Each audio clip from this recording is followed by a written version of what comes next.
नमस्कार, स्वराज एक्सप्रेस के खास प्रोग्राम जनता मांगे जवाब में आपका स्वागत है। आपके साथ मैं हूं एसपी त्रिपाठी। वक्फ कानून पर देश की सुप्रीम अदालत में हुई सुनवाई की खबर आज देश भर के अखबारों ने प्रमुखता से छापी, लेकिन छापी गई खबरों ने लोगों में असमंजस की स्थिति पैदा कर दी है।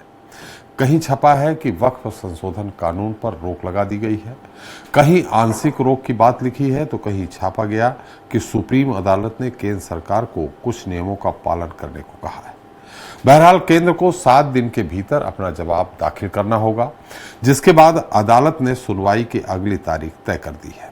इन सुर्खियों के बीच कुछ ऐसे बयान भी देखने और सुनने को मिल रहे हैं जिसने देश में इस बहस को जन्म दे दिया है कि क्या सुप्रीम कोर्ट को देश की संसद और राष्ट्रपति के हस्ताक्षर से बने किसी कानून पर सुनवाई के बाद रोक का अधिकार है भी या नहीं। दरअसल इस बहस को उपराष्ट्रपति जगदीप धनखड़ ने के उस बयान से भी बल मिल रहा है जिसमें उन्होंने कहा था कि सुप्रीम कोर्ट के जज सुपर सांसद की तरह काम कर रहे हैं। हालांकि यह बयान उन्होंने तमिलनाडु के संदर्भ में दिया था, जहां सुप्रीम कोर्ट ने 8 अप्रैल को तमिलनाडु गवर्नर और राज्य सरकार के बीच चल रही तनातनी में गवर्नर के अधिकार की सीमा तय कर दी थी। साथ ही राष्ट्रपति पर भी इस बात की टिप्पणी की थी कि किसी भी विधेयक पर एक समय सीमा के भीतर निर्णय लें, जिसके बाद जगदीप धनखड़ ने सुप्रीम कोर्ट की स्वतंत्रता पर भी सवाल खड़े कर दिए थे। बहरहाल उपराष्ट्रपति का ये बयान किसी दूसरी बहस का मुद्दा हो सकता है, लेकिन आज हम वक्फ कानून के 3 नियमों पर अंतरिम रोक पर चर्चा करेंगे, जिसे मुस्लिम तंजीमें अपनी जीत बता रही हैं। आज का मुद्दा है वक्फ कानून पर बवाल, सुप्रीम कोर्ट में उठे सवाल।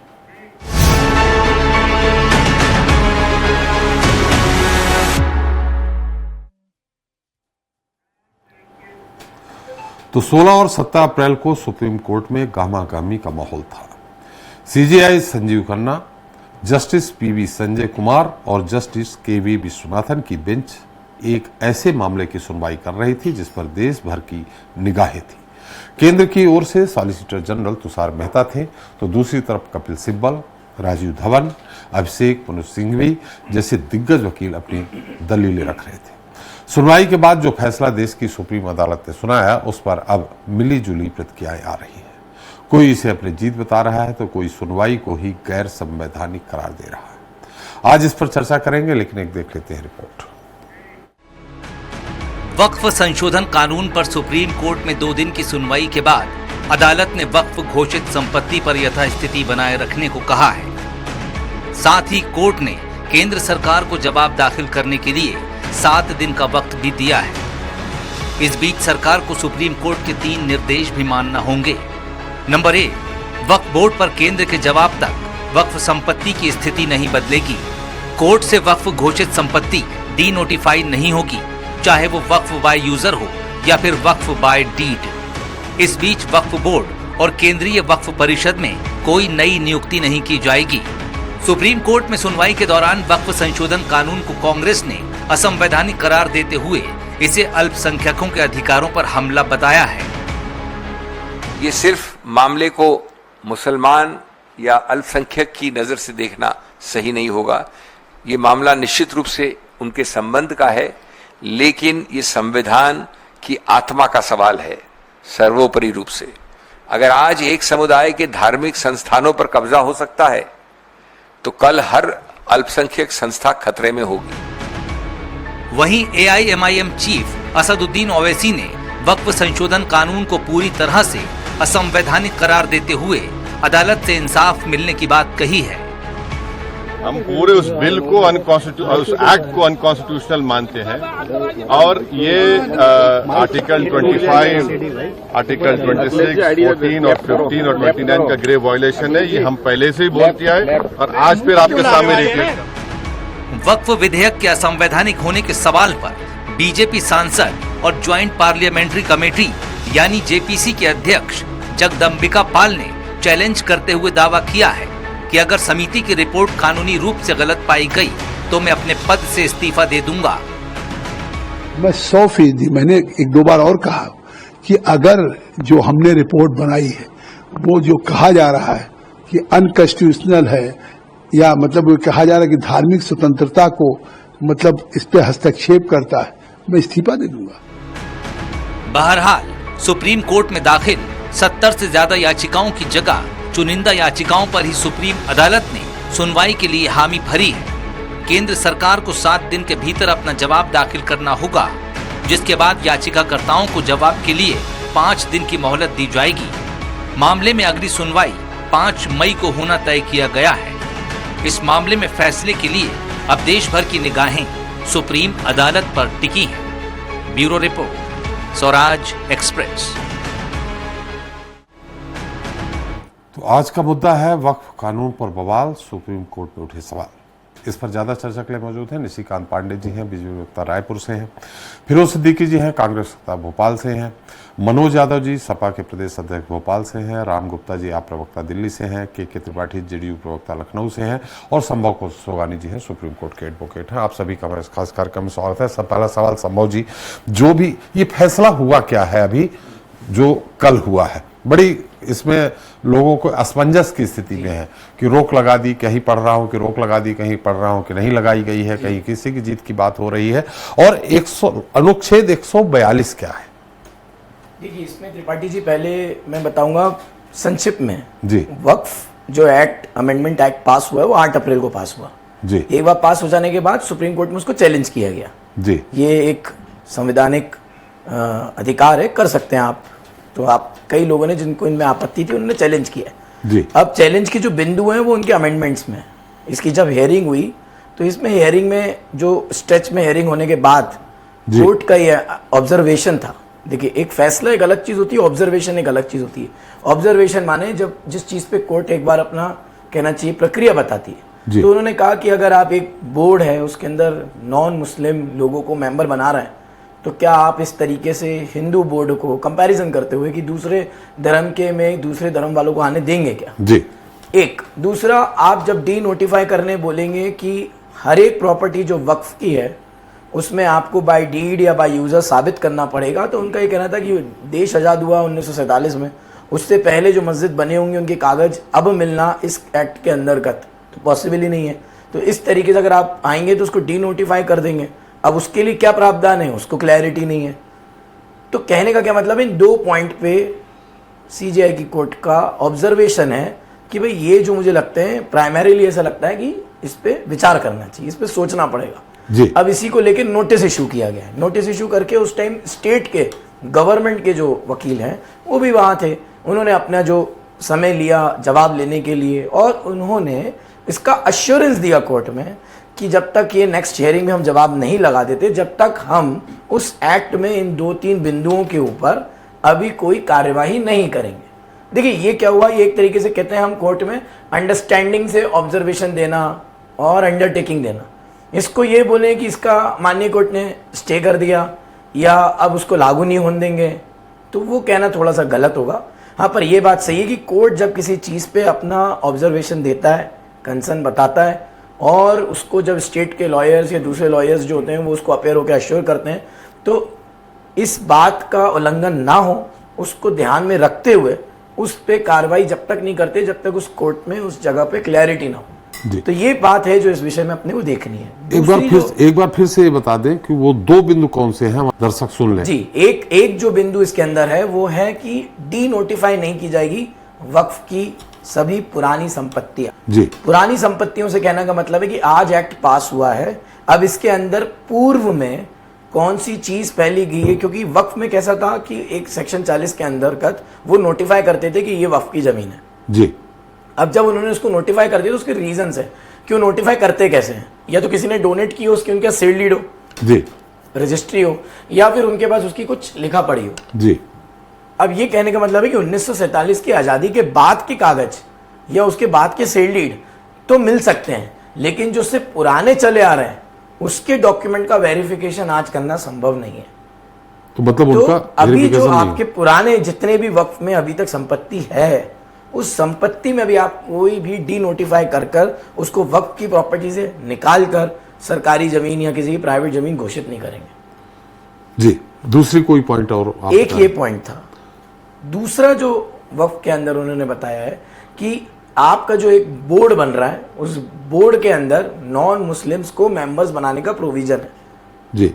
अब सुप्रीम कोर्ट का उसमें जो प्रक्रिया है वो ये है कि आप उसमें अगर मेंबर बना भी रहे हैं तो फिर उसको आप पद नहीं दे सकते जी। तो अगर पद नहीं दे सकते तो आप वो सिर्फ एक मेंबर रह सकता है। तो मान लीजिए कमेटी 15 लोगों की है और उसमें 5 पदाधिकारी हैं, तो 5 पदाधिकारी नहीं बन पाएगा वो नॉन मुस्लिम, और वो बाकी 10 के अंदर रह सकता है। तो क्योंकि एक्ट ये कहता है कि वो मेंबर बन सकता है, पर वो ये नहीं, क्योंकि मेंबर बनेगा तो पदाधिकारी भी बन सकता है। तो कोर्ट का ऑब्जर्वेशन है कि या फिर पदाधिकारी ना बने। तो इस पॉइंट पे अभी उनका जवाब आएगा शासन की तरफ से और फिर बहस होगी और फिर एक बड़ी प्रक्रिया से डिसीजन होगा। पर ये 2 बिंदु हैं, मुख्य बिंदु, जिसके ऊपर अभी सुप्रीम कोर्ट ने अपना ऑब्जर्वेशन दिया है। एक और पॉइंट है, उसके बाद जी। फिर हम राजनीतिक हमारे जो अतिथि हैं उनसे हम बात करेंगे। वो पॉइंट ये है कि लोकसभा और राज्यसभा से अगर कोई नियम पास हुआ है, कानून पास हुआ है, तो क्या उसको सुप्रीम कोर्ट पलट सकता है? देखिए, इसमें त्रिपाठी जी मैं आपको बताऊं, हमारे हिंदुस्तान में हमने अपने पूरे हिंदुस्तान की जो शासन है उसको 3 में डिवाइड किया, जिसको हमने बोला एक लेजिस्लेटिव हो गया, एग्जीक्यूटिव हो गया, जुडिशरी जो बचपन से पढ़ते हुए आ रहा है। इसमें पार्लियामेंट ने अगर कोई कानून पास किया तो आर्टिकल 142 ऑफ इंडियन कॉन्स्टिट्यूशन कहता है कि सुप्रीम कोर्ट के पास पावर है कि वो जस्टिस डिलीवर करने के लिए कोई भी नया कानून बना सकता है और कोई भी चीज़ जो गलत है उसको हटा के उसको प्रिवेल करा सकता है। यही पावर की वजह से हम ये कहते हैं कि हमारे देश का guardian of the constitution, constitution की संरक्षण करने वाला कौन है, तो बोला सुप्रीम कोर्ट है जी। अब यही पावर से कभी कभी पार्लियामेंट की पावर को कहा जा सकता है कि पार्लियामेंट की पावर इसके आगे आके रुक जाती है कि पार्लियामेंट ने कोई कानून पास किया और पास हो जाने के बाद अगर हम उसको सुप्रीम कोर्ट में चैलेंज करते हैं तो सुप्रीम कोर्ट को अगर लगता है कि वो संविधान के खिलाफ है तो वो उसको पलट सकता है, उसको कैंसिल कर सकता है। ऐसा आज नहीं हो रहा। ऐसे आज़ादी से लेकर आज तक हजारों ऐसे कानून हैं जिनको सुप्रीम कोर्ट ने पलटा है, हटाया है और कई बार रीस्टेन भी किया है। तो कहने का क्या अर्थ है कि कॉन्स्टिट्यूशन 142 में ये पावर क्लियर देता है और इसी को हमारे संविधान में कहते हैं चेक एंड बैलेंस का सिस्टम, कि लेजिस्लेटिव जो अपनी पार्लियामेंट है वो जो काम कर रही है उसके ऊपर जुडिशरी एक तरीके से इस तरीके से उसके ऊपर चेक रखती है। वैसे ही जुडिशरी में कुछ अगर ऐसा होगा तो उस पर लेजिस्लेटिव अपना चेक रखता है। क्योंकि इसमें एक चीज़ और बताता हूँ मैं, बड़ी इंटरेस्टिंग है त्रिपाठी जी, कि अगर पार्लियामेंट ने कोई कानून पास किया और वो सुप्रीम कोर्ट में चैलेंज हुआ और वो उन्होंने मान लीजिए कि पलट दिया या उसको कैंसिल कर दिया, तो इसका मतलब ये नहीं है कि पार्लियामेंट दोबारा कानून नहीं ला सकता। वो उसमें जो उन्होंने कमियां बताई हैं उसको हटा के वापस ला सकता है, क्योंकि कानून बनाने का काम तो पार्लियामेंट का ही जी। तो इसलिए वो चेक एंड बैलेंस की तरह रखा है जो आर्टिकल 142 उनको पावर देता है और ये हमारे देश के बेसिक स्ट्रक्चर में भी लिखा गया 1976 के सुप्रीम कोर्ट के आदेश से। इसलिए उसको कभी आप चेंज नहीं कर सकते, अमेंड नहीं कर सकते, इंटैक्ट है जी। चल निष्कांत जी, मैं आ रहा हूं, पहले थोड़ा सा फिरोज जी से बात कर लें, फिर उसके बाद आप ही के पास आएंगे, फिर त्रिपाठी जी आपके पास भी आएंगे, मनोज जी और राम गुप्ता जी क्या कहते हैं उसके बाद। जी फिरोज जी, अब क्या कहेंगे आप? देखिए, जो वकील साहब कह रहे थे बात सही कह रहे थे, पूरी बात सही वो की। सुप्रीम कोर्ट के वकील हैं तो हाँ सही हाँ, कहेंगे। जो कह रहे थे जी। कोर्ट ने सरकार से पूछा, तुषार मेहता जी से, कि ये बताइए कि जो धार्मिक संस्थान हैं तो क्या जो टेम्पल्स हैं उनमें भी ये प्रोविज़न लागू करेंगे क्या आप, कि जो उसमें नॉन हिंदू हैं उनको? तो बोले साहब वो तो होता है, ये तुषार मेहता ने कहा। तो उन्होंने कहा कि आप एग्जाम्पल दीजिए, सुप्रीम कोर्ट ने, ये पहले दिन की बहस है, वो उस पर जवाब नहीं दे पाए। फिर सुप्रीम कोर्ट ने ये भी कहा कि जो मस्जिदें 12वीं शताब्दी से बनी हैं, 13वीं शताब्दी की हैं, 14वीं शताब्दी की हैं, और जो ये अधिनियम आया है लैंड रिकॉर्ड्स का, ये अंग्रेजों के ज़माने में आया है, तो वो उनके आप कागज़ मांगोगे तो कागज़ कहाँ से लाएंगे? तो इसका भी जवाब सरकार के पास नहीं था। और उन्होंने कहा कि अच्छा बताइए कि जो डीएम है, डीएम तो जो तीसरा मुद्दा था, उन्होंने कहा जो कलेक्टर है, कलेक्टर तो एग्जीक्यूटिव है, और वक्फ जो है वो ऑटोनोमस संस्था है, और ये डिसीजन का जो पावर है ये ट्रिब्यूनल के पास होता था, यानी न्यायपालिका के पास। तो आपने तो वो कलेक्टर को दे दिया, यानी चेक एंड बैलेंस कहाँ है? तो जब 2 दिन पूरी बहस सुन ली सरकार ने और उनके वकीलों से पूरी बात कर ली, ये वकील साहब भी जानते कि ये पहला ऐसा केस है जिसपे सुप्रीम कोर्ट ने डायरेक्ट सुनवाई शुरू की है, वरना 1 मिनट की सुनवाई होती है। नोटिस इशूड, इसको इशू कर दिया, इसको नोटिस इशू कर दिया, बात खत्म। जब सरकार ने ये देखा कि इन तीनों मुद्दों पर उसके पास जवाब नहीं है और ये इस पर अभी इंटरिम रोक, क्या इसको अगर एक्ट को स्टे हो गया तो किरकिरी हो जाएगी, तो वो खुद ही लेके पहुंच गए कि साहब हम ये काम नहीं करेंगे। ये तो एक हंसी मजाक हो गया ना कि आपको सम्मान करके आपको खड़ा किया सामने, आप अपने ही बारे में नहीं बता पा रहे हैं, तो ये हंसी मजाक ही हो गया ना। तो हंसी मजाक हो गया तो आपने कहा रोक देते हैं, तो उन्होंने कहा रोक दी। और फिर ये बात स्टैब्लिश हो गई जो हम कह रहे थे कि ये जितनी भी वक्फ की संपत्तियां हैं जो वक्फ बाय द यूजर है, और वक्फ बाय द यूजर ऐसा नहीं कि ये मुसलमानों पे भी लागू होता है, ये हिंदुओं पे भी लागू होता है। जो रामलला है, रामलला विराजमान, राम जन्मभूमि के केस में आपने सुना होगा कि सुप्रीम कोर्ट ने रामलला विराजमान के पक्ष में फैसला दिया है। जो मंदिर की मूर्ति होती है वो मूर्ति जो है अपने आप में जो है प्राण प्रतिष्ठा के बाद उसकी मालिक हो जाती है। जितनी भी चढ़ावा आता है और जितनी भी संपत्ति मंदिर की होती है वो उस मूर्ति की होती है। ये इस कानून में वक्फ बाय द यूजर खत्म करके ये धीरे से मंदिरों में घुस रहे थे। सुप्रीम कोर्ट ने यही पकड़ लिया और सुप्रीम कोर्ट ने यह भी कहा कि आर्टिकल जो 142 है, जो राम जन्मभूमि का है, वो 142 आर्टिकल एम्पावर करके सुप्रीम कोर्ट ने यह निर्णय दिया था ताकि एक परमानेंट पीस पूरे देश में हो जाए, और इसीलिए उसको यह निर्णय दिया था। अब सरकार जब खुद ही फंस गई और इतने 97 लाख पिटीशनों को पढ़ने के बाद और 2 दिन बहस होने के बाद और जो विपक्ष ने सवाल उठाने के बाद अगर आपके लॉयर सुप्रीम कोर्ट को एक्सप्लेन नहीं कर पा रहे और स्टिल दे आर वो चाह रहे हैं कि आप हमको समय दे दीजिए और खुद ही कागज बढ़ा रहे हैं कि साहब हम इतने दिन इन बिंदुओं पे काम नहीं करेंगे, तो इसका मतलब है कि सरकार क्या करना वाली थी और अब उनके पास जवाब है ही नहीं। वो अगली 5 तारीख को भी ऐसे ही आएंगे। चलिए, जब आएंगे कि नहीं आएंगे, लेकिन जगदम्बा पाल जी ने कहा है कि ये धार्मिक संस्था नहीं, वैधानिक और प्रशासनिक संस्था है।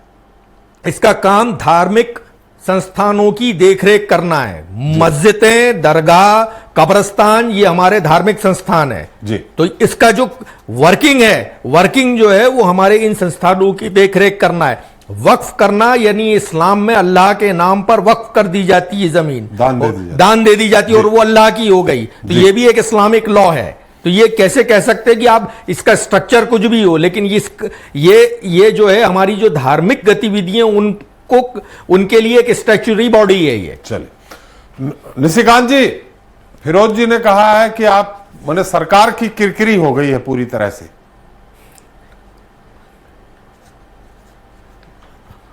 त्रिपाठी जी, आपको और प्रबुद्धजनों को संध्या जवार जी। देखिए फिरोज जी, ये इको करा, त्रिपाठी जी इसको ठीक कराएंगे। फिरोज जी ने जो बात कही, एक्चुअली फिरोज जी को नैतिकता नहीं होनी चाहिए इस पर बात कहने की। कारण क्या है कि कांग्रेस पार्टी के जो शीर्ष नेतृत्व करता है, श्रीमान राहुल गांधी, श्रीमती प्रियंका गांधी और श्रीमती सोनिया गांधी, उन्होंने वक्फ बोर्ड के जो वो बहस चल रही थी राज्यसभा और लोकसभा में, उन्होंने पार्टिसिपेट करना भी जरूरी नहीं समझा। अब देखिए, 2 महत्वपूर्ण चीज है, एक तो वक्फ बोर्ड का विरोध करना, दूसरा केरल में कांग्रेस पार्टी का समर्थन करना। अब इनका दोहरा चरित्र आपको देखना होगा त्रिपाठी जी कि केरल कांग्रेस और ईसाई समाज लगातार वक्फ बोर्ड में अमेंडमेंट की बात कर रहा था और कई दशकों से, लेकिन कांग्रेस पार्टी उसके विरोध में है। लेकिन ये 3 नेता जो इनके सर्वोच्च नेता हैं, इसमें एक शब्द अगर राज्यसभा या लोकसभा में कहे हों तो, और दूसरा तो प्रियंका गांधी जी तो वोटिंग में भी पार्टिसिपेट नहीं करी, तो कितना महत्वपूर्ण विषय था कांग्रेस पार्टी के लिए, तो कांग्रेस पार्टी समझे। देखिए, वक्फ बोर्ड पे आते हैं। वक्फ बोर्ड की जो बात कर रहे हैं हम, उसमें जो अमेंडमेंट हुआ है, वक्फ जो जितना पवित्र नाम है, वैसे ही वक्फ बोर्ड को हम कहे तो उतना ही मतलब भ्रष्टाचार का एक सिंडिकेट है। वक्फ बोर्ड के खिलाफ लगभग 40,000 केसेज हैं त्रिपाठी जी, जिसमें 10,000 से ज्यादा मुसलमान ही वक्फ बोर्ड से लड़ाई लड़ रहे हैं अदालतों में। अब इससे ये आता है कि पूरे देश में अगर वक्फ बोर्ड को छोड़ दे तो क्या कोई ऐसा ऑटोनोमस बॉडी है जो सीधा कलेक्टर या जिला अधिकारी को आदेश और निर्देशित कर सके कि तुम्हें ऐसा करना है? शायद सरकार के अलावा शायद कोई करता होगा। विषय यह है कि भस्मासुर वाली कहानी आपको याद होगी त्रिपाठी जी की, जिस पे हाथ रखता था वो भस्म हो जाता था।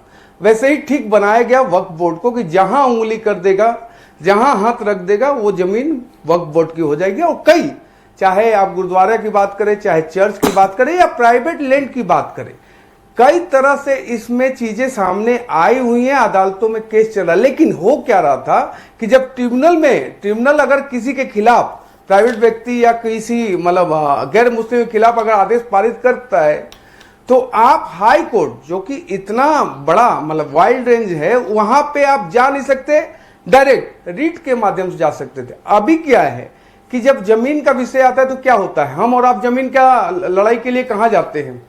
एसडीएम, एडीएम, कलेक्टर, कमिश्नर, यही तो करते हैं हम। तो हमारे पास जो अधिकार है, उसके अलावा अधिकार वक्फ बोर्ड को क्यों दिया गया, ये तो समझने वाली बात है। दूसरा, इसी के पैरेलली अगर त्रिपाठी जी आप देखेंगे तो प्लेसेस ऑफ वर्शिप एक्ट ला के एक तरफ तो वक्फ बोर्ड को ऐसा पावर दिया गया कि जहां हाथ रख दो वो तुम्हारा, दूसरी तरफ प्लेसेस ऑफ वर्शिप एक्ट ला के हिंदुओं को संकीर्ण कर दिया गया कि नहीं, आप उसके लिए मांग भी नहीं कर सकते।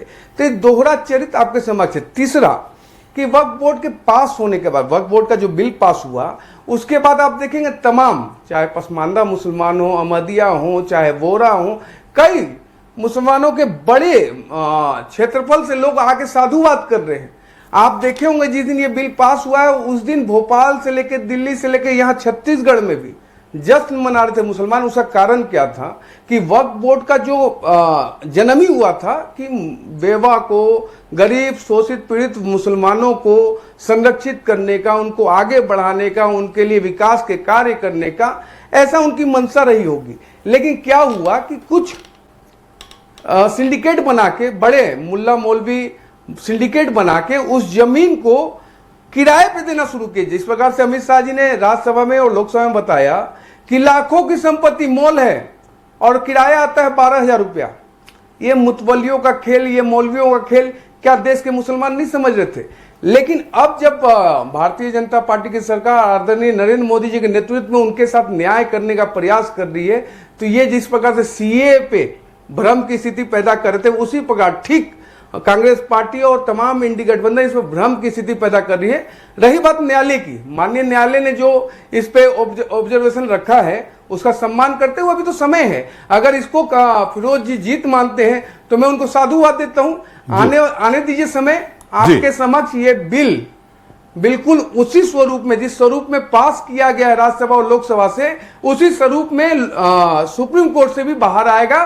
फिर आप लोग इस पे चिल्लम नहीं मचाएंगे, क्योंकि राम मंदिर पे जब आदेश आया था माननीय न्यायालय का, तो आज भी आपके इंडी गठबंधन के लोग बोलते हैं कि हम इस न्याय को नहीं मानते, हमारे बाबरी को शहीद किया गया है, समय आएगा हम बाबरी फिर से निर्माण करेंगे, कांग्रेस पार्टी उनके साथ खड़ी है। चले जी, तबीयत ठीक है क्या भैया? जी, गर्मी ज्यादा पड़ रही क्या रायपुर में?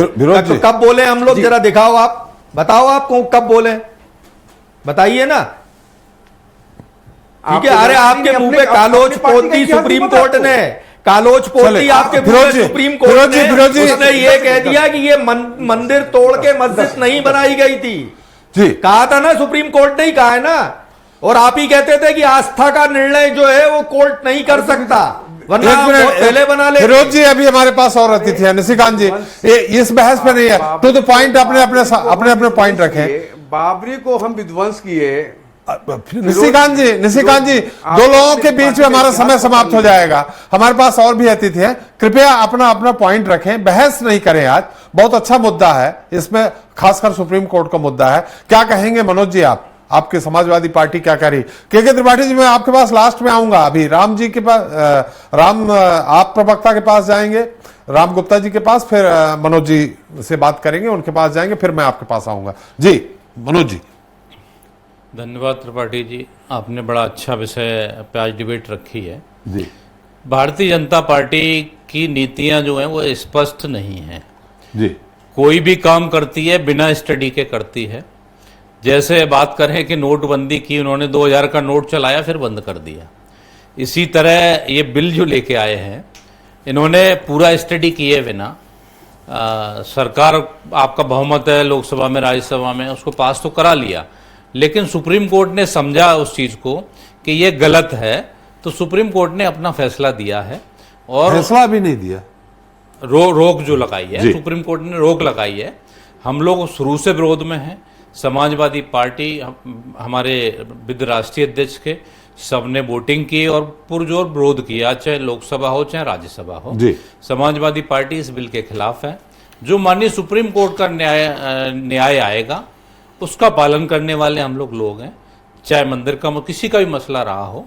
हम लोग जो कोर्ट का निर्णय है कभी उसमें हस्तक्षेप नहीं करते हैं। न्यायपालिका पे और संविधान जो बनाया है उसके तहत हम लोग चलने वाले लोग हैं। लेकिन भारतीय जनता पार्टी आप देखेंगे बहुत जल्दबाजी में रहती है, केवल ये शो करना चाहती है कि धर्म के ठेकेदार केवल हम ही हैं। एक अपनी छवि को मुस्लिम विरोधी छवि बनाना चाहती है। लेकिन जब वोट बैंक की बात आती है तो समय समय पर चाहे जम्मू कश्मीर का मामला आए तो वहाँ पर महबूबा मुफ्ती से हाथ मिला लेती है। अभी मोदी जी ने ईद बंटवाई तो वो, और समय समय पे चाहे आपका 3 तलाक बिल आया था, आप देखेंगे तो उसमें कहा कि महिलाएं बड़ा खुश हैं, हमें वोट दे रही हैं। तो ये प्रोपोगंडा है, इसको करने में भारतीय जनता पार्टी माहिर है। लेकिन बड़ा महत्वपूर्ण जो विषय है, क्योंकि हमारा जो आर्टिकल संविधान है 142, इसमें माननीय सुप्रीम कोर्ट को एक अधिकार प्राप्त है कि वो जो अपने स्वयं विवेक से चीज़ों को देखते हुए फैसले को बदल सकता है। तो हम लोग उसका स्वागत करते हैं और धन्यवाद देते हैं। और उसमें जो हमारे वकील कपिल सिब्बल जी ने महत्वपूर्ण भूमिका निभाई है, उनको भी हम धन्यवाद देना चाहते हैं, क्योंकि समाजवादी पार्टी की तरफ से ही गए हैं। भले ही वो इंडिपेंडेंट उसमें आए हैं, लेकिन पार्टी की तरफ से वकील हैं वो, और उसको कर रहे हैं। तो हम लोग जो न्यायपालिका का निर्णय होगा, लेकिन बिल के विरोध में थे, हैं और रहेंगे। चलिए राम जी, थोड़ा सा आज संवेदनशील मुद्दा है, इसलिए बिंदु पे हम बात चाहेंगे, फिर उसके बाद के त्रिपाठी से उत्तर लेंगे। और एक बार फिर हमारे साथ संभव सोगानी जी हैं, उनके अनुभव का और फिर से हम हमारी जनता को लाभ हम पहुंचाना चाहेंगे। जी राम जी। जी त्रिपाठी जी, आपको और आपके इको हो रहा है आवाज। जी जी, मैं ठीक कराता हूं, आप बोलिए तब तक ये मानिए कि विपक्ष आपके खिलाफ बोल रहा है, आप सुन ही नहीं रहे, ये मानिए इको। जी जी, पार्टी की तरफ से राम गुप्ता का नमस्कार। देखिए, संसदीय जो परंपराएं हैं उनको मानने के लिए जरूरी है, संसद का बहुमत सरकार चलाने के लिए होता है जी, और संवैधानिक मान्यताओं को मानने वालों का जो बहुमत है वो होता है देश चलाने के लिए। दरअसल वक्फ संशोधन की कहानी शुरू होती है मुंबई के एक बहुत बड़े व्यापारी के द्वारा वक्फ की यतीम खाने की उस जमीन को अनधिकृत तरीके से कब्जा करके उस पे अपना एक महल बनाने से। वो महल बनाने के बाद उसकी जो कहानी ये थी कि वक्फ में 9 लोग होते हैं और 9 में से 6 लोग अगर सहमत हैं तो ही वक्फ की जमीन बेची जा सकती है, नहीं तो नहीं। लेकिन उस यतीम खाने की जमीन उस जो है व्यापारी को जो बेची गई तो उसमें से 5 लोगों की सहमति थी, और मात्र यह जो वक्फ संशोधन बिल लाया गया और इसे पास किया गया, वो सिर्फ और सिर्फ उन व्यापारी को जमीन को और उसके महल को बचाने की ये कहानी है, और इसके अलावा कुछ भी नहीं है। मैं आपको बताता हूं, ये लोगों ने अयोध्या जी में रक्षा विभाग की 13,000 एकड़ जमीन हड़प ली, ये सिर्फ और सिर्फ अपने व्यापारी मित्रों को देने के लिए। लोकतंत्र त्रिपाठी जी सामूहिक जनभावनाओं से चलता है, ना कि किसी एक व्यक्ति या एक व्यापारी के लिए चलता है।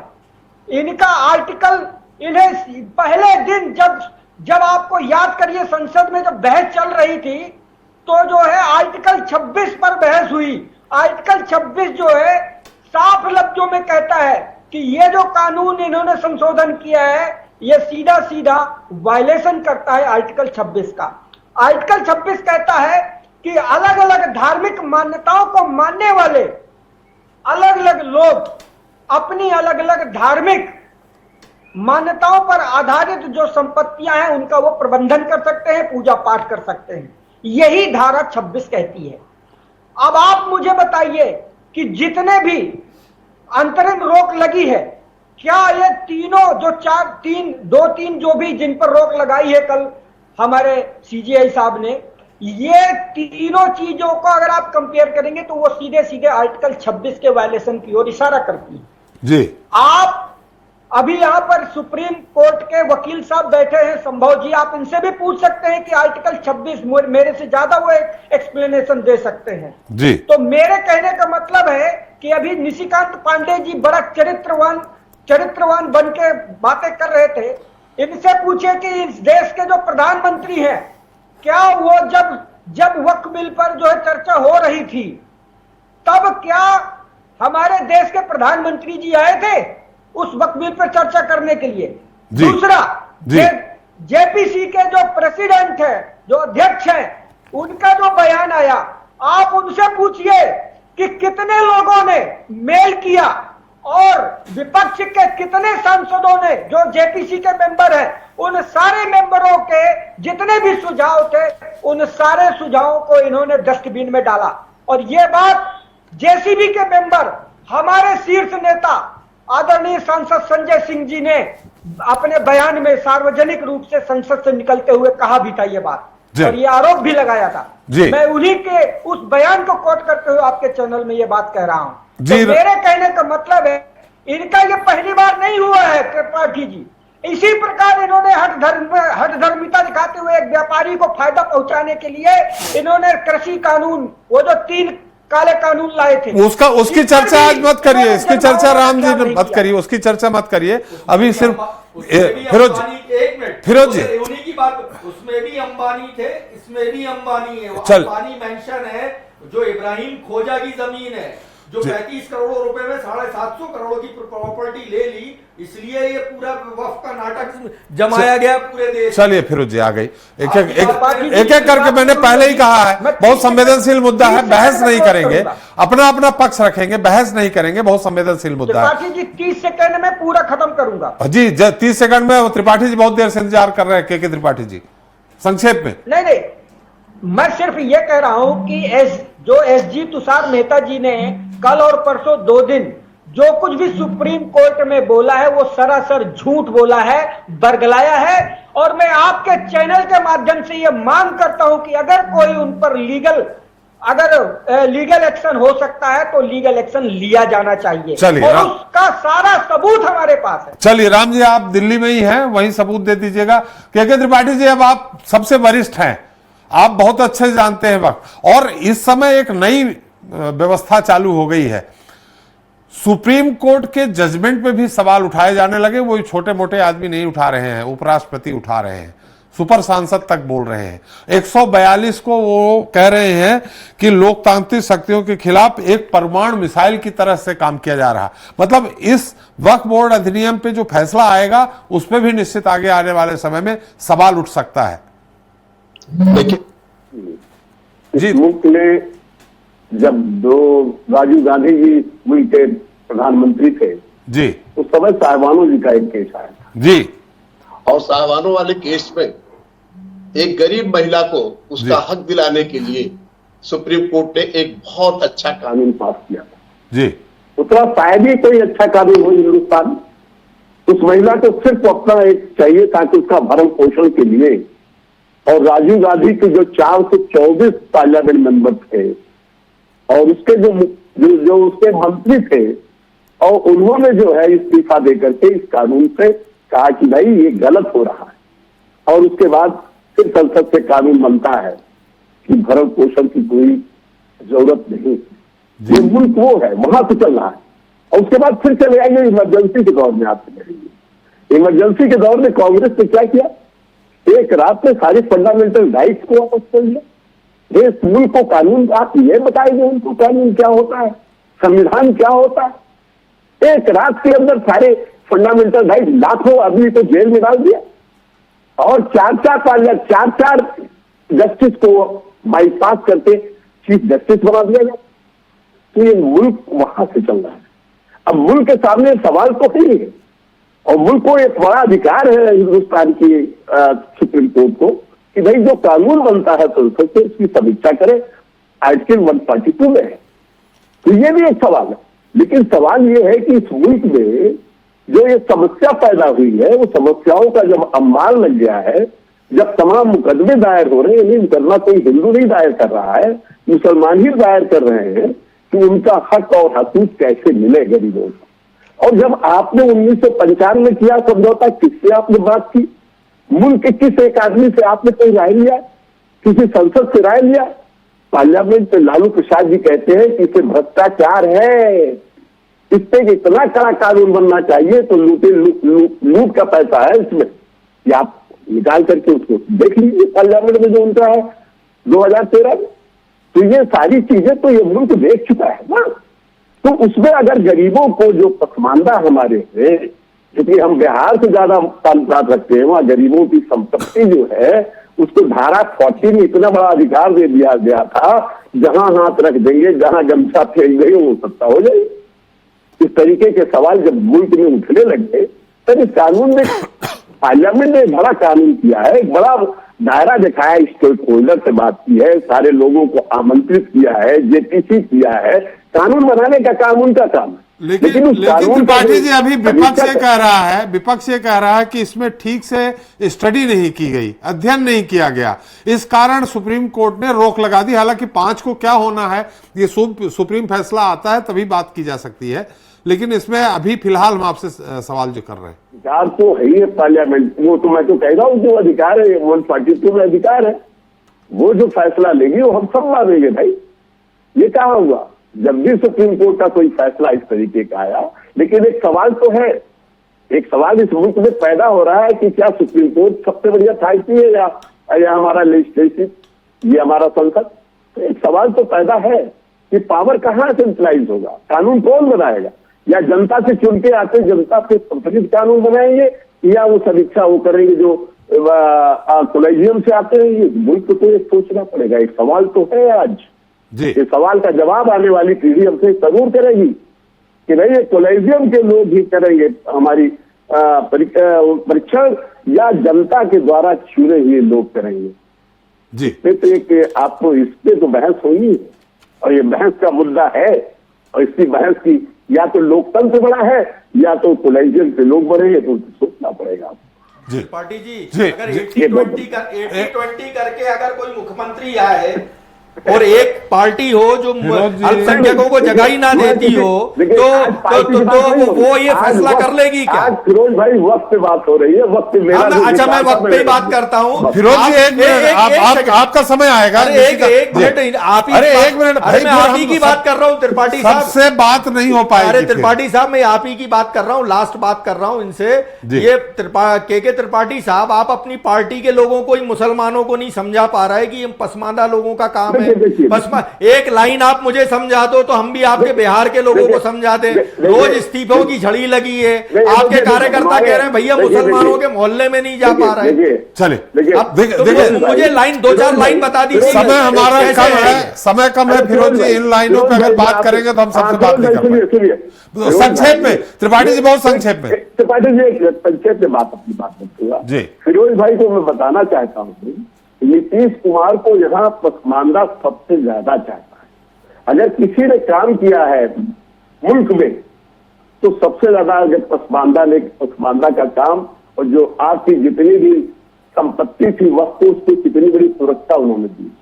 और 2 बार पसमानदा के सबसे बड़े नेता अनवर अली साहब को हमने राज्यसभा में भेजा, और वहां के अकलियतों के लिए काम करने के बाद ही वो बिहार के 20 वर्षों से माननीय मुख्यमंत्री है और स्पॉटलेस है। आपके यहाँ तो सभी टेंटेड हो गए, त्रिपाठी जी समय कम है, दाग लगा हो तो बताइए। त्रिपाठी जी समय कम है, त्रिपाठी समय का फिरोज जी प्लीज स्पॉटलेस है। आपके पास फिरोज जी मैं फिर बात करने का आप यदि एक मिनट त्रिपाठी जी समय बहुत कम है, अभी निशिकांत जी भी बोल रहे हैं, सभी को समय चाहिए ना, समय हमारे पास कम है जी। बुलाइए जी निशिकांत जी के पास है। फिरोज जी आपका निशिकांत से कोई सवाल, बहुत संक्षेप में, मुश्किल से 30 सेकंड में। फिरोज जी आपका कोई सवाल निशिकांत जी से? मैं तो इनसे यही कह रहा हूं, ये इतनी हल्ला मचा रहे थे जी, तो ये ना के त्रिपाठी जी बता पाए ना निशिकांत जी बता पाए कि एक धारा बता दो हमको।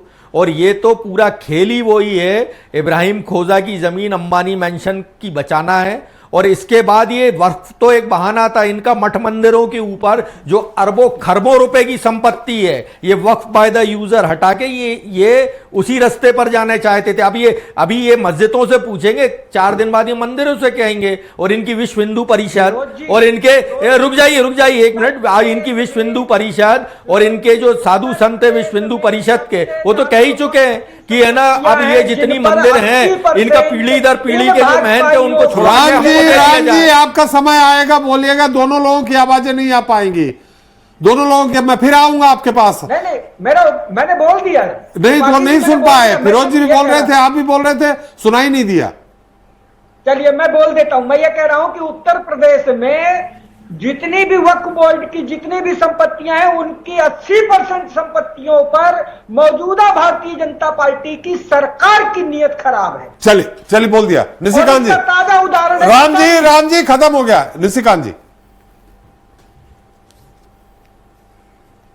देखिए त्रिपाठी जी, जाकिर रही भावना जैसी प्रभु मुहूर्त देखिए। निशिकांत जी आपसे अनुरोध है निशिकांत जी, भूमिका न बनाते हुए टू द पॉइंट बात करें प्लीज। टू द पॉइंट ही बात करो त्रिपाठी जी। न्यायालय की बात करते हैं, न्यायालय ने ऑब्जर्वेशन दिया है, भारतीय जनता पार्टी का कोई व्यक्ति उस पर इंकार नहीं करता या प्रश्न नहीं करता। जो 5 तारीख को आएगा, 5 तारीख को हम जवाब सबमिट कर दें। लेकिन विषय क्या है, देखिए मैं बहुत महत्वपूर्ण से उठा रहा हूं। देखिए न्यायालय के द्वारा दिया गया आदेश साहबानो केस में कांग्रेस पार्टी पलट देती है। जिस वक्फ बोर्ड में आप न्यायालय नहीं जा सकते, उसी वक्फ बोर्ड के अमेंडमेंट के लिए विपक्षी दल न्यायालय जा रही है। राम जी प्लीज, मैं आपसे अनुरोध कर रहा हूं, राम जी बीच में टीका टिप्पणी ना करें प्लीज, बीच में टीका टिप्पणी ना करें। आपने कहा कि हमें बताइए, मैं सवाल ले रहा हूं। अब आपकी न सुन पाएंगे न निशिकांत जी की सुन पाएंगे, आपसे अनुरोध है। त्रिपाठी जी निशिकांत जी। त्रिपाठी जी मेरा आपसे अनुरोध है कि राम जी को टोका टोकी ना करें, उनका दर्द बहुत हाई लेवल पे है। नहीं आप उधर मत जाइए, नहीं तो फिर बहस हो जाएगी। चली गई है, वक्फ बोर्ड में भी अमेंडमेंट हो गया। नहीं वक्फ बोर्ड में भी अमेंडमेंट हो गया, तो बेचारे करे क्या, ना घर के रहे ना घाट के रहे। लेकिन विषय पे आते हैं। देखिए ऑब्जर्वेशन आ गया, वक्फ बोर्ड पे अमेंडमेंट किया हमने। जो सरकार पहले अमेंडमेंट लेकर आई थी तो पहले जेपीसी में चला गया, जेपीसी में जाने के बाद तमाम संशोधन लोकसभा और राज्यसभा से पारित किया गया। अरे यार राम जी प्लीज मैंने आपसे कई बार अनुरोध किया है, क्या बुराई है? नहीं आपसे कई बार अनुरोध किया है, आप लोग बहुत दूर दूर बैठे हो, 800 किलोमीटर दूर। नहीं सीखे इसलिए तो बाहर हो गए। जी निशिकांत जी सीख सकते हैं आप, सीखने में कोई बुराई नहीं, छोटे से भी सीख सकते हैं। राम जी इतना अच्छा नाम है आपका। देखिए मैं यही बात कर रहा हूँ त्रिपाठी जी की, जो न्यायालय में प्रकरण चला गया है, हमारे एक बार स्कूटर लाइट छोड़ा था, एक बार ऑटो लाइट छोड़ा था। क्या ये तरीका त्रिपाठी? राम जी क्या बहस बंद कर दूं क्या यहीं पे? आपने जब बोला सब चुपचाप थे। रोकिए ना,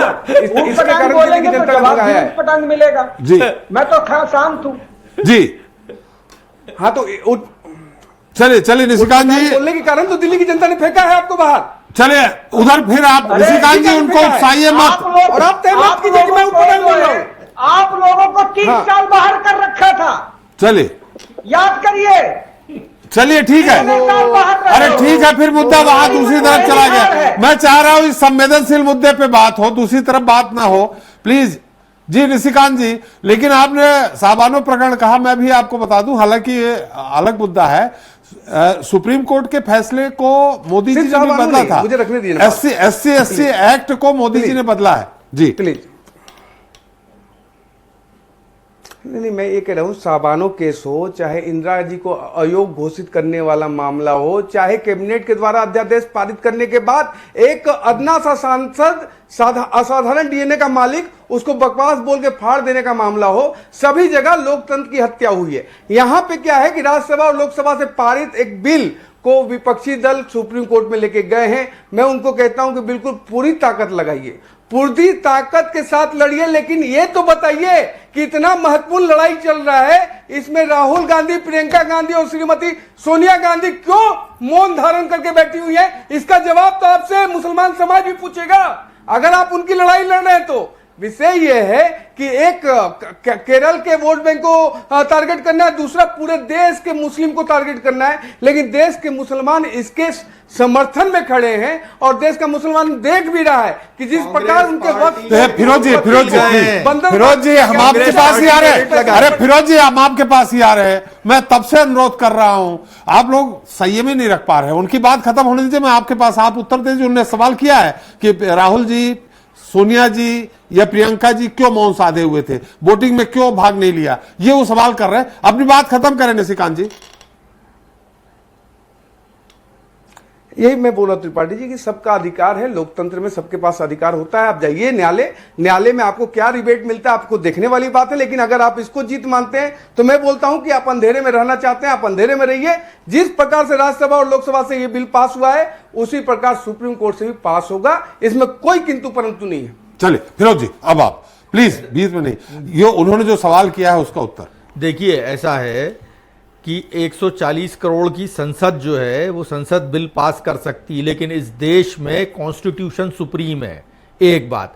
और जहां भी आप मौलिक अधिकारों का हनन करेंगे आर्टिकल 13 के तहत तो कॉन्स्टिट्यूशन उसको रोक देगा, ये उसको पावर है। अब आप ये मत कहिए कि सुप्रीम कोर्ट ही जो है वो ही गलत हो गया। और असल बात सुप्रीम कोर्ट ने पकड़ ली कि आप जो है कलेक्टर के माध्यम से, जो कि एग्जीक्यूटिव है, आपने पहले ऑटोनॉमी छिनाई वक्फ बोर्ड की, फिर कलेक्टर जो एग्जीक्यूटिव है, जो आपके माथात रहता है, उससे फिर वक्फ वायदा यूजर खत्म किया।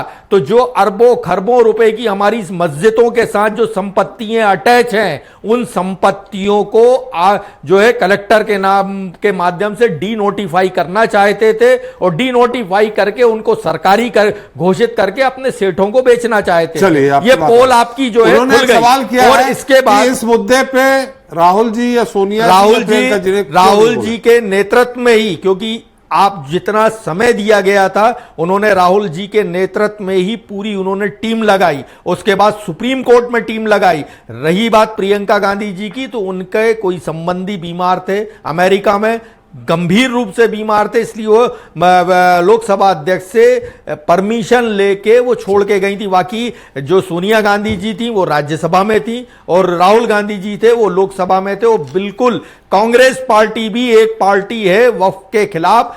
अभिषेक मनु सिंघवी जी जो है वो इस केस को लड़ रहे हैं, कांग्रेस पार्टी की तरफ से पैरवी कर रहे हैं। चलिए आपकी बात आ गई। प्लीज निशिकांत जी, चूंकि समय कम है, हम संभव जी से कुछ और बातें सामने दर्शकों को रखवाना चाह रहे हैं। अच्छा बोलिए, 30 सेकंड में बोलिए निशिकांत जी।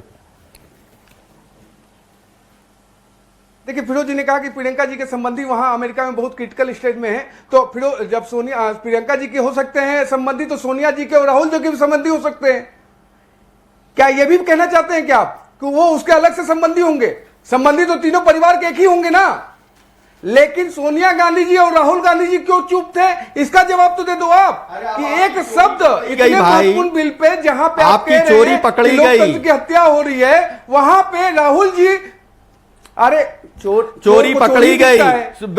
सेठों का भला करते करते अब देश की धार्मिक संस्थाओं को भी पैसा सेठों को दे रहे थे। चलिए तो कह रहे हैं ना, अंबानी मेंशन को बचाने के लिए आप ये बिल, इस पे फिर बहस कर लेंगे।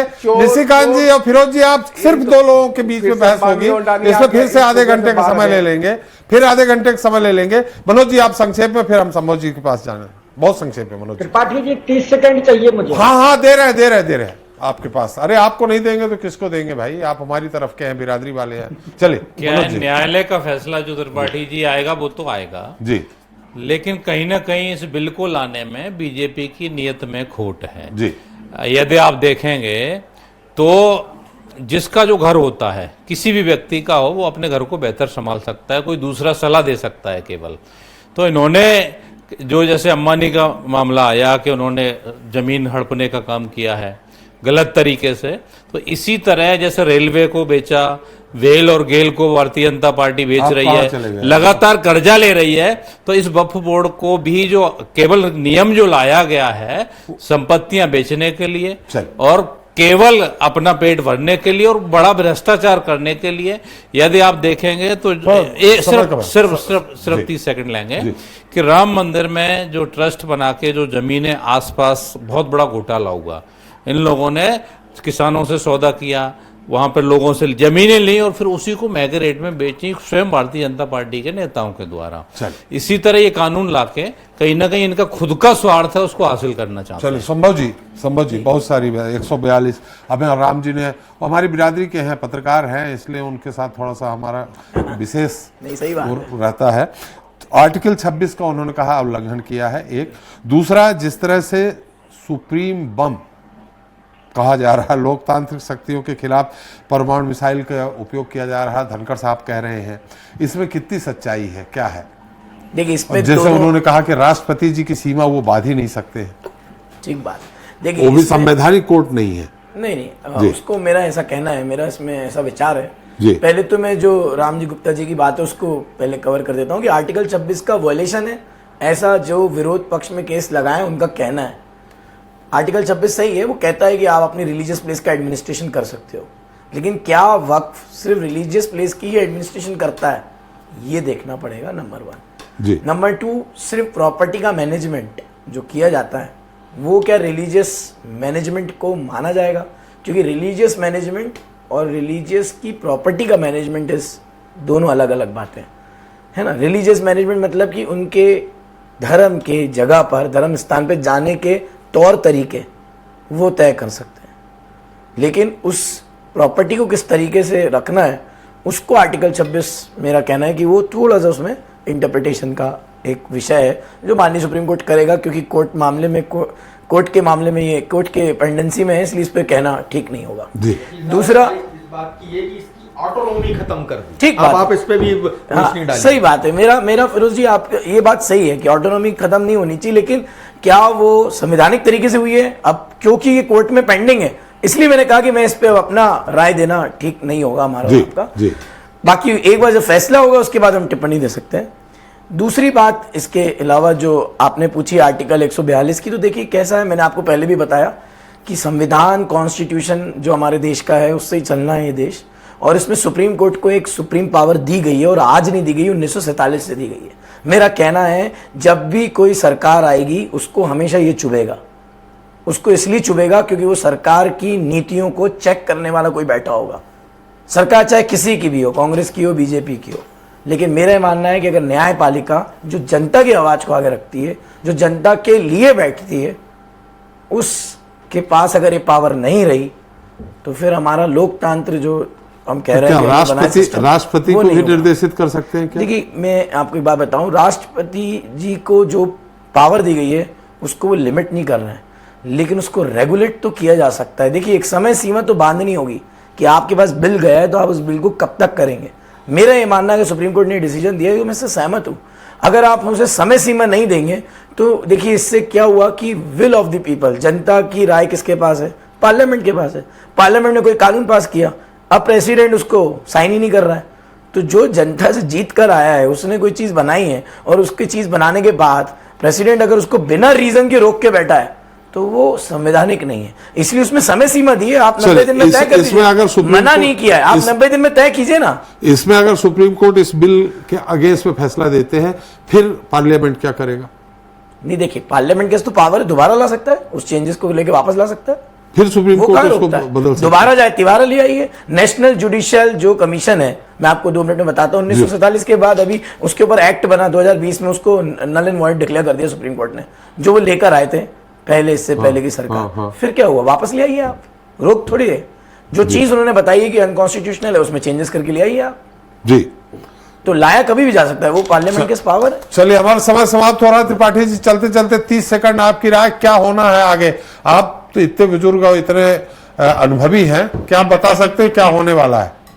देखिए होने वाला तो जो मुल्क के, जो इस मुल्क के फायदे में है, सुप्रीम कोर्ट उस पर विचार करेगा और उसको पावर है, निश्चित रूप से पावर है, और जो फैसला होगा, क्योंकि मैटर संजुडित है इसलिए उसके बारे में कोई टिप्पणी करना ये मुझे नहीं लगता कि करना चाहिए, और जो भी होगा हम लोग उसको मानेंगे। चलिए गुप्ता जी, क्या बहुत देर से आप उतावले हो रहे हैं कि नहीं मुझे कहना है कहना? अरे आप तो लिख के भी सब कुछ कर सकते हैं ना, आप तो पत्रकार हैं। जी जी जी जी जी जी बहुत संक्षेप में। त्रिपाठी जी, मैं भारतीय जनता पार्टी के प्रवक्ता साहब के माध्यम से पूरी भारतीय जनता पार्टी से यह पूछना चाहता हूं कि जितनी जमीन वक्फ बोर्ड की है अभी मौजूदा समय में, उसका 17 गुना जमीन चाइना हड़प चुका है। अरे जमीन को ये कब छुड़वा? चले इसमें रक्षा विभाग के जब हमारे एक्सपर्ट बैठेंगे तब हम आप इस पे बात करेंगे निश्चित तौर पे। गुप्ता जी, आप और एक और नई हमको बहस का मौका दे दिया, उसके लिए हम आपको फिर से आमंत्रित करेंगे। बहुत बहुत धन्यवाद राम जी आपका, के त्रिपाठी जी आपका, निशिकांत जी आपका, मनोज जी आपका, समोह जी आपका और फिरोज जी आपका अपना अमूल्य समय देने के लिए। तो वक्फ संशोधन कानून को लेकर देश में एक लंबी बहस जारी है। केंद्र सरकार का मानना है कि कानून में संशोधन से वक्फ संपत्तियों में विवादित नियम, कानूनी विवाद और मिसमैनेजमेंट जैसी चीजों को खत्म किया जा सकता है। वक्फ भूमि पर अवैध कब्जे, मालिकाना हक का विवाद, प्रॉपर्टी रजिस्ट्रेशन और सर्वेक्षण में देरी के साथ ही अदालतों में बड़े पैमाने पर चल रहे मुकदमे चिंता का विषय है, जिनके लिए कड़े कानून की जरूरत है महसूस की जा रही। केंद्र सरकार का दावा है कि नया कानून न सिर्फ वक्फ की संपत्तियों को संरक्षित करेगा, बल्कि इसके सही इस्तेमाल से परमानदा मुसलमानों का भला भी किया जा सकेगा। ये बात अलग है कि केंद्र के इस दावे को ज्यादातर विपक्षी पार्टियां खारिज कर रही है और इसलिए ये मामला सुप्रीम अदालत तक पहुंच गया है। अब देखना दिलचस्प होगा कि देश की संसद और राष्ट्रपति के हस्ताक्षर से बने कानून का भविष्य देश की सबसे बड़ी अदालत कैसे तय करती है। आज के लिए इतना ही। नमस्कार।